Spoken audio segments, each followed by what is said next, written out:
Hello friends, welcome to the Warrior series of BFM. In Warrior series, for those who are new, kindly note we are covering case studies plus MCQs. Case studies are related to numericals as well as theory, both of them. Objective questions, MCQs, they are also related to numericals as well as theory.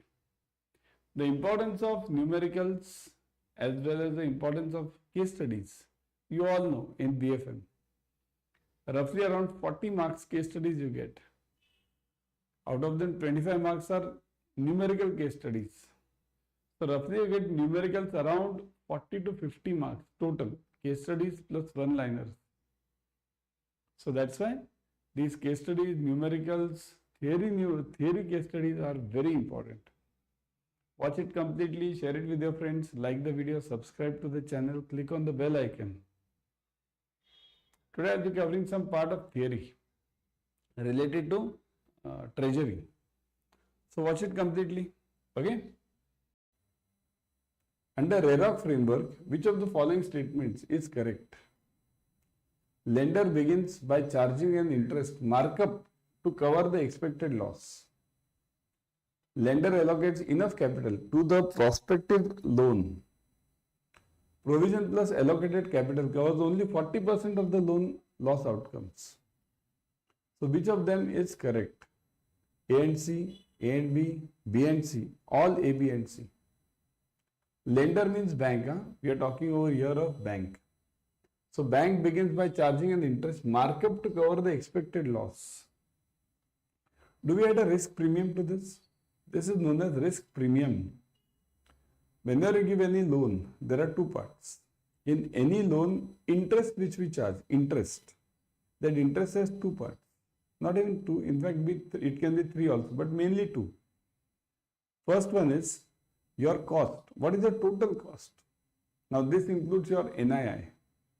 Okay, NII means what is my loan income minus what is my deposit income. Then second thing, it will include the operating cost. What is my salaries? What are my electricity bills? What are my provisions? All these things. So that is to be subtracted. Income, NII minus these expenses. Plus, what will I add now? Now the third part which will I add is this loss premium. Loss premium means what? Expected loss premium. What does this mean? What are the chances of this loan getting NPA? How will you get this? You get this by the ratings. Okay, the ratings which you give is here. There are two types of ratings again. One is given by the external agencies. These are for the large loans. But in your bank with a small loan, suppose if somebody has come for 50 lakhs, do you go to the rating agency? No. You will do your own internal assessment. And then you will give the rating score to that. So that score is added as a risk premium. Okay, so this will be the part of your loss premium. Means there is a chance of this much percentage of loss. So I'll add that much percentage to the interest. Okay, so this is true. What about the second one? Lender allocates enough capital to the prospective loan. Obviously, enough means sufficient, whatever is required. Capital is required. Without capital, you can't have a loan, right? If you have to give a loan to somebody, you need to have the money. How will you get the money? You will get the money through deposits, number one. Number two, through capital, tier 1, tier 2 capital, right? This is the way you will be getting it. So obviously, he has to allocate the funds, isn't it? T. Provision plus allocated capital covers only 40% of the loan loss outcome. It is not the case. Provision plus allocated capital. Okay, provision plus allocated capital. So will it cover only 40%? Can't I have complete 100%? Provisions. There are 100% of provisions for many of the private loans, isn't it? 125% for the retail loans. Okay, so this is false. So the answer is only A and B. Okay, A and B are true. Got it? Rediscounting of foreign bills by the treasury is done at a price more than the market placement, due to which of the following reasons? So rediscounting of the foreign bills by the treasury is done at a price more than the market placement. Now, what do you mean by this market placement? Market placement means the funds which I keep in the market, in the bond market. It's not stock market, it's bond market. Funds which I keep in the bond market. So rate of interest for that bond market is, let's say, 3% or 4%. Okay, bond rate is let's say 4%. Then what does it say? Rediscounting of T-bills will be done at a price higher than. So my rate of rediscounting will be done at a higher percent, let's say 5%. So why is it 5%? Why can't it be 3%? The question is, why can't it be 3%? That is the basic question. So what are the reasons? The advances include the usance period of 15 to 365 days. Here you are doing the treasury bills, okay? And here we are talking about market placement. Market placement means basically this is interbank borrowing. You can call it interbank borrowing also. Interbank borrowing, okay? So rather than calling it bond, it's better to call it interbank borrowing, because generally that is the main criteria. Everything, your call rate, everything depends on this interbank borrowing. Bond can be for longer period also. So that's why this your rate should be higher than the interbank borrowing. The reason is, see, this interbank borrowing is generally for max to max. 3 months. Very long item I'm talking of. It can't be more than 7 days generally, 15 days. But max to max it can be for 3 months, theoretically. So that's why this is for 3 months. And this is for rediscounting of T-bills. T-bills can be for 364 days. 364. So here the tenure is bigger. So if the tenure is bigger, you will charge more interest. Right? Simple logic. If the loan tenure is bigger in any case, you will always charge the higher rate of interest. So that's what you are charging. So this is true. What about the second one? The counterparty would charge their customers a commercial rate of interest for the underlying. Is it so? Firstly, what is rediscounting of bill? What do you mean by rediscounting of bill? See, the rediscounting of bill means, suppose if there is a bank, okay, bank has given a loan to customer. So bank will give the loan at what percent? Let's say 9%. So bank is getting 9% from this customer. Now what is rediscounting then? Bank goes to, let's say, RBI. Or I'll take simple example. Na? It can be anybody. It can be NABARD also. It can be your anybody. Okay. Exim Bank also. So I'll take simple example of RBI. RBI also does this, rediscounting of bills. So if RBI does this rediscounting, what rate should RBI charge? RBI also knows that this bank is getting 9% from this customer. So RBI will say, you keep a percentage of 2% to you and give me 7%. So here it was 4% interbank. RBI will say, give me 7%. Why doesn't RBI doesn't want profit or what? So RBI will say, okay, we'll settle 6%. So even if they charge 6%, then also what is happening? See, this interbank is 4% and here you are getting 6%. So obviously this is also the second reason. True.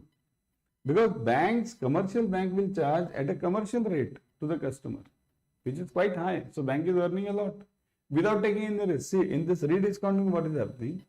The risk is taken by RBI now, because the assets are transferred to the RBI. This bank will sell these assets to RBI, the rights of these assets. Okay. So that's why this is higher. So that's why obviously both are true. Both 1 and 2 are true. Okay. Which of the following is not a requirement of commercial paper? Not, kindly note, not a requirement of CP. Very important question. Very, very, very important, because this will be there in the exam always. Some way or the other, they'll ask you this question. The issuing bank should have a minimum credit rating of P2. Net worth of the company should be more than 1 crores. Loan advances received from the bank should be under standard asset. And minimum issue of CP should be this 5 lakhs. So which one is not the requirement? See, not the requirement. Not. Which one is wrong? Let's say, let's be very simple. Which one is wrong over here? Okay, which one is wrong? Let me see in the comment section. Which is wrong? Yes, everyone. Kindly note, P2 rating is compulsory. P2, compulsory. If you have to issue a CP, what is this all criteria for? See, understand the logic of this problem, of this question. There is a company XYZ who wants to issue the CP, commercial paper. So this A, let's write this company X. Okay, company X. It wants to issue the CP, commercial paper. For that, RBI has put a criteria that, see, if you want to issue the CP, follow these guidelines. So we are talking of these guidelines now. Now, next question which will come into your mind is, why does the company want to issue CP? Can't it get a loan from the bank? So what is a CP basically? CP means this, I am company X, I want money for running my business. So you'll say, get it from the bank. Why are you going for all these extra facilities? Get from the bank, directly get the rate, go them, give them the security, they'll give you the loan. But there's a problem. Bank has a limitation. Cost of funds of bank is high. See, I'll give you. Bank has a limitation. Bank can't give beyond certain amount. There are limitations. Okay? You can't give beyond 15%, you can't give beyond 20% to a group. All these conditions are there. So bank has a limitation. But I want more money. I am big company, Reliance, Tata. Constantly I want money. So what will I do? This is one source of money for me. So what will I do? I'll go for the another source. I'll go to the common public. Public. Now public means what? CP is not given to common public because CP amount is huge. It is 5 lakhs minimum. Minimum investment is 5 lakhs. Now 5 lakhs is not a huge amount actually. But the problem is, this is not 5 lakhs. The issuance is in multiples of 5 lakhs. So you can't issue a CP for 5 lakhs. You have to issue it for 50,000 crores. And investor, this criteria is for investor, 5 lakhs. It is not for the issuer. Issuer, suppose if tomorrow you come, Reliance comes and says that, I want to issue a CP for 2 crores. Then RBI will say, what are you doing? 2 crores. Means that cost of issuing that CP is higher, isn't it? Than the 2 crores. So this issuance for the issuer or this company X will always be high. It's 50,000 crores, 1 lakh crores. This is for the investor. So now coming back to this point, why will this company issue this CP? Because the cost of this issuing is less than the cost of the bank rate or this loan rate. Okay. So number one. Number two, additional capital. Bank has given you 100 crores. Now I want more 50 crores. So in that case, I'll issue the CP. Okay. So got this logic of CP. So now coming to this point, P2 rating is compulsory. What about this? This is wrong. This should be 4 crores, 4 CR. Again, your net worth should be more than 4 CR. So not required is this answer. Loans and advances standard, so that is okay. And 5 lakhs, that is okay. Minimum investment is 5 lakhs. Now this is for the investor, commercial paper. There are 2 elements, kindly note, CP and CD. Commercial paper and certificate of deposit. These 2 are separate. Okay. Kindly check this because see, I'll give you the difference also if you want. In hardly 1 minute I can give you. I've dealt with these products on a in my daily life in banking. I was dealing with these. So kindly note, CP is transferable, negotiable.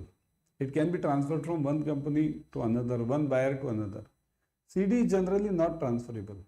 Okay, it is generally not transferable. You can make it, but it's generally not. CD is for the retail investor. Retail, like you and me. I can issue the CD for 10,000 rupees also. But RBI has given for that also now. RBI said 5 lakhs minimum. Okay. So even 5 lakhs is not a big amount now. I mean, there are lakh crores of investors who can invest 5 lakhs, isn't it? So now CD is that part. So generally CD is not negotiable, CP is negotiable. Plus there are others also, we'll discuss some other time because that will take more time now. You can check this on Google also. Treasury risk can be managed through which of the following traditional methods? Traditional, look at this, traditional methods. Which of the traditional methods treasury risk can be managed? Organizational control statement, exposure ceiling statement, limits on trading positions and stop loss limits. So how can you manage the treasury risk? What is organizational control statement, exposure ceiling statement? These statements are always given by the board of directors to the treasury head. These are always decided by the board members. Okay, board members will always check this. Okay, so organizational control statement, exposure ceiling, limits on trading positions and stop loss. So all of them are correct. Okay, all of them are correct. What is all this? Organizational control statement means what is the limit with which the organization can work in treasury. What is the maximum limit of the organization? Second is this exposure ceiling statement. Exposure means per customer or per bond. How much can you purchase a bond for a particular company? Otherwise, what will happen? I'll purchase the bonds for all the bonds for one company only. Treasury, let's say Tata's. I purchase all the bonds. Or I purchased all the bonds for some company X. And tomorrow that company X says that no, I don't have money. Gone. The whole investment is gone. Same thing you have in your loans also, no? Isn't it? Don't you have it in your loans? You can't give more than 15% of your tier 1 capital to company, a single company. More than 20% of the tier 1 capital to group. Isn't it? Don't we have this? Same thing. Everywhere the logic of the banking is diversification. Isn't it? You have to diversify your assets. Without diversification, you cannot work in bank. Okay? So, got the answer? All. 1, 2 and 3. Which of the following reasons are for high treasury risk? High treasury risk. Why do we have high treasury risk? Low funding is required due to high leverage, which may result in straight loss of capital. Large size of transactions done. In the treasury transactions, once confirmed, are irreversible and may result in huge short-term loss. So why do we require why do we have high treasury risk? Now understand few points about treasury. I'll come from the lowest one. In any treasury transaction, once you agree to any transaction, you can't say no. It's like NEFT RTGS. Same, no difference. In NEFT RTGS, if I do this RTGS, done. It is gone from my server. Can I reverse it? No, sorry. Can we bring these funds back? No, you can't bring the funds back.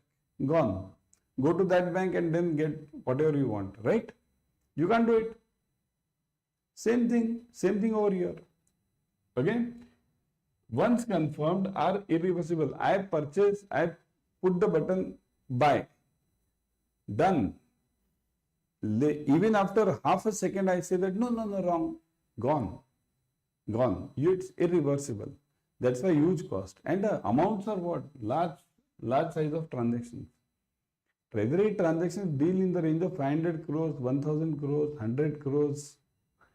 The figure starts from crores and generally it's 100 crores minimum. So that's why this is huge. So 2 is also true. So true.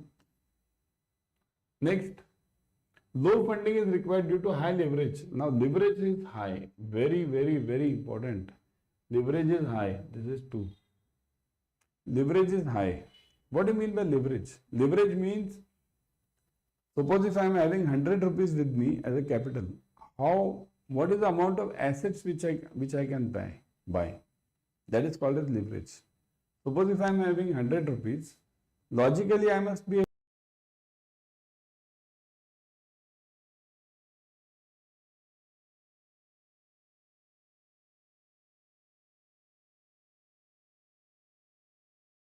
figure starts from crores and generally it's 100 crores minimum.